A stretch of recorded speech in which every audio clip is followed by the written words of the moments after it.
He typed slowly, staring at the blinking cursor like it might judge him for finally speaking. It felt like walking on thin ice, every letter a potential crack. After a long pause, he finally hit send. She replied almost instantly, her words bouncing with cheerfulness, asking why he sounded so serious all of a sudden. It was a simple question, but it felt loaded. He confessed that he'd been feeling distant lately, that something between them had shifted without warning, like the ground changing beneath their feet while they weren't looking. She laughed it off in text, a string of emojis and a casual, "You're overthinking again," like always. It was a familiar pattern.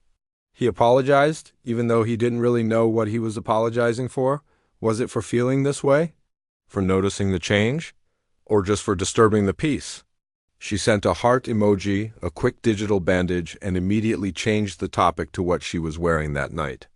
It was a classic diversion.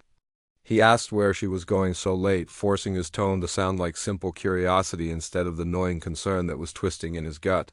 She said it was just friends, nothing he needed to worry about. Those words, "don't worry," always seemed to have the opposite effect. He told himself that trust meant silence. Trust meant not questioning, not prying. So he sent a simple thumbs-up emoji, a silent agreement to let it go. But letting go was easier said than done. Minutes stretched into what felt like hours. Her online status stayed a glowing green dot on his screen, a constant reminder. He watched it like a wound that refused to close, a tiny beacon of her absence. Late into the night, a message finally popped up from her. The text was blurry and careless, riddled with spelling mistakes. "I miss you," she wrote, followed by a string of laughing emojis that felt hollow and out of place. He replied that he missed her too, his fingers tapping out the lie while his chest felt heavy, like it was filled with lead. Then a new notification. Someone else had typed in their shared group chat, tagging her in a series of inside jokes he didn't understand. She reacted instantly there, with a flurry of laughing faces and quick replies, while his own message, his "I miss you too," was left unread, hanging in the digital space between them.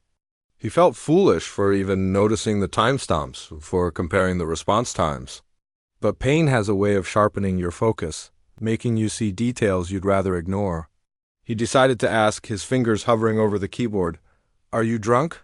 It wasn't an accusation, just a desperate hope for an explanation, for something that would make sense of the disconnect. Her reply came back laced with sarcasm. "Why? Are you my father now?" The words stung. He backed off again, swallowing the sentences he had rehearsed all evening, the feelings he had wanted to share. They tasted like ash in his mouth. The next morning, she texted him as if nothing had happened. Her words were sweet, sugary, pretending the previous night was just a dream. He played along because pretending hurt less than confronting the truth.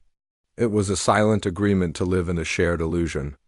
Later that day, she sent a photo of herself smiling. But it was cropped too carefully, too deliberately. In the reflection of a mirror behind her, he noticed a piece of furniture, a lamp, that didn't belong to her apartment. It was a small detail, almost insignificant, but it screamed at him. He asked casually where the picture was taken, keeping his tone light. She replied too fast with too many unnecessary details, a story that felt rehearsed. He said nothing. He just saved the screenshot. It felt cold and clinical, like gathering evidence for a case he already knew the verdict of.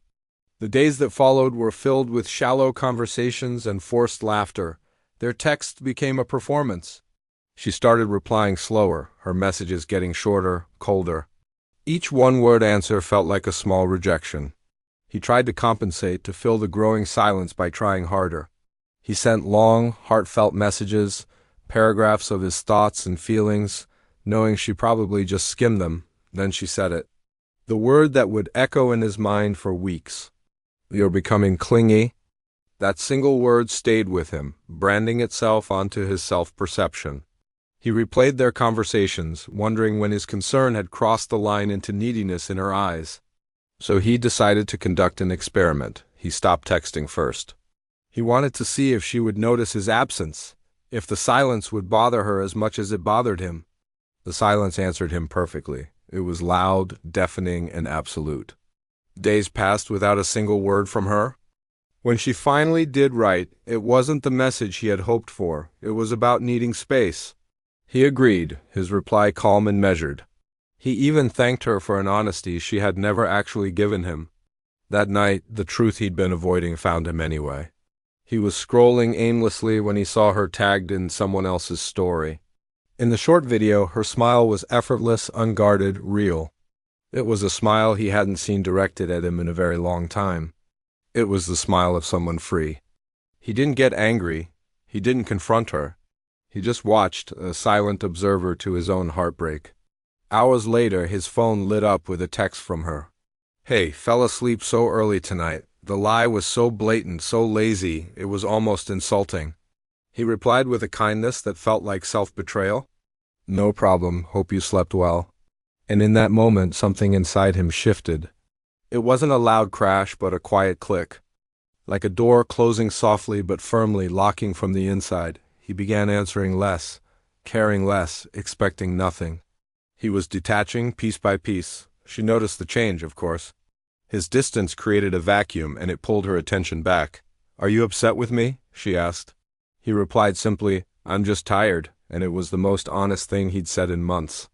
He was tired of the guessing games, tired of the anxiety, tired of feeling like a detective in his own relationship. The irony was almost comical. She accused him of being distant now, the very thing he had pointed out weeks ago. He almost laughed, but he held it in. What was the point? Another night, another lie, another tagged photo. This time, he didn't look away or pretend it didn't hurt. He faced it head on. He sent her a calm, simple message. "Are you happy?" She took a long time to reply. When she finally did, the dam broke. She blamed him.